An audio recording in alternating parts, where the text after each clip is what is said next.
मंत्री हों या हमारे एक्सटर्नल अफेयर्स मिनिस्टर हों, जहां उनको लगेगा कि सारे इन्फॉर्मेशन के साथ वो हमारे साथ साझा कर सकते हैं, वो बाकायदा साझा करना भी चाहिए। पर साथ ही साथ जो भी हमारे नेशनल इंटरेस्ट का मुद्दा है, हम नेशनल इंटरेस्ट के मुद्दे को कभी भी दरकिनार नहीं करेंगे, वो हमारी प्राथमिकता होगी। मैम, जो अजीत पवार गुट ने कहा कि वो उनके खिलाफ सख्त कार्रवाई करेंगे, क्या कहना चाहेंगे? देखिए, महायुति गठबंधन नहीं है, ये महाझूठी गठबंधन है। ये जो सिर्फ झूठ की बुनियाद पे आई है, सिर्फ लूटने को महाराष्ट्र की आई है, सिर्फ आपसी उन्माद जैसे उनको राजनीतिक फायदा हो वो कराने के लिए आई है। और आज ये उनके शब्दों से स्पष्ट हो गया है। आप ये देखिए, उन्हीं के अलायंस में किसी तरीके का तालमेल नहीं है। सिर्फ एक तालमेल है, कैसे मिलकर भ्रष्टाचार करो और सरकार में बने रहो।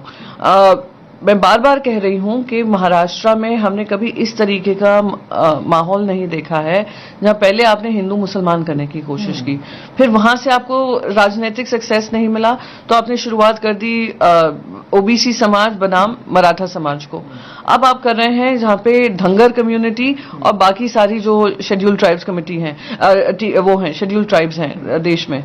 तो ये आपने पूरा महाराष्ट्र में ये माहौल बनाया हुआ है, जहरीला माहौल बनाया हुआ है, और वो जहर आपको ही डसने वाला है। ये इनके शब्दों से बहुत ही स्पष्ट होता जा रहा है। मैम, जो मुंबई मशवरा करे सीटों के बंटवारे को लेकर, क्या अगर वो नहीं करते हैं तो मानेंगे कि वो उसका पार्ट नहीं मानते उन्हें? देखिए, जो उन्होंने स्पष्ट बात कही है, वो 3 हमारे सीनियर लीडरशिप हैं, महाविकास आघाड़ी इंडिया अलायंस के अंतर्गत है, और जो भी अगर उनकी मांग भी है वो अलायंस मेंबर होने के नाते डिस्कस कर सकते हैं, और तीनों सीनियर लीडर्स डिसाइड कर सकते हैं क्या महाविकास आघाड़ी के हित में है, क्या महाराष्ट्र के हित में है। और अगर कोई अपना इंटरेस्ट जाहिर करता है किसी तरीके से कंट्रीब्यूट करने के लिए, तो हम बिल्कुल उस पर उनकी सुनवाई करेंगे, डिसीजन लेंगे। जो भी डिसीजन होगा महाराष्ट्र के हित में होगा।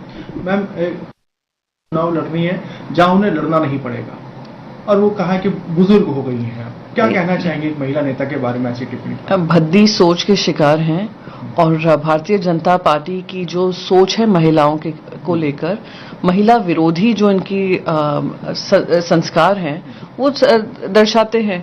उन्होंने जो कहा है वो सिर्फ एक महिला नेता के बारे में नहीं कहा है, उन्होंने अपनी सोच दर्शाई है कि क्या वो महिलाओं को लेकर सोचते हैं। शर्मनाक है, और अब तक किसी ने अगर उसको किसी तरीके से एक्शन नहीं लिया है भारतीय जनता पार्टी की तरफ से, तो ये स्पष्ट मान लिया जाना चाहिए कि बृजभूषण शरण सिंह से लेकर जो भी कुलदीप सेंगर से लेकर बाकी इनके सारे नेता जो ऐसी हरकतों में शामिल हैं, भारतीय जनता पार्टी उनको ऑफिशियली एक्सेप्ट करती है और ऑफिशियली उनकी सोच से मत रखती है।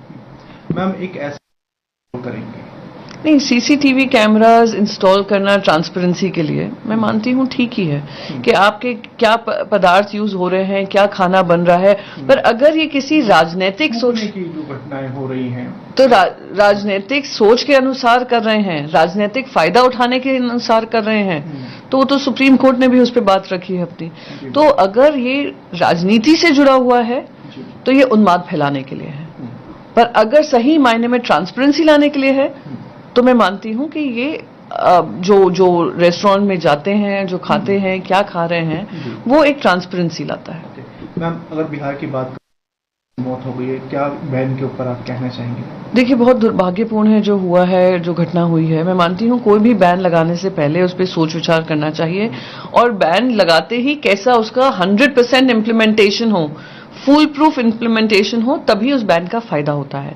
वरना आप देखेंगे कि दूसरे राज्यों से वहां पे इलीगली लिकर आता है, फिर इलिसिट लिकर बिकता है, फिर मिलावटी लिकर बिकता है।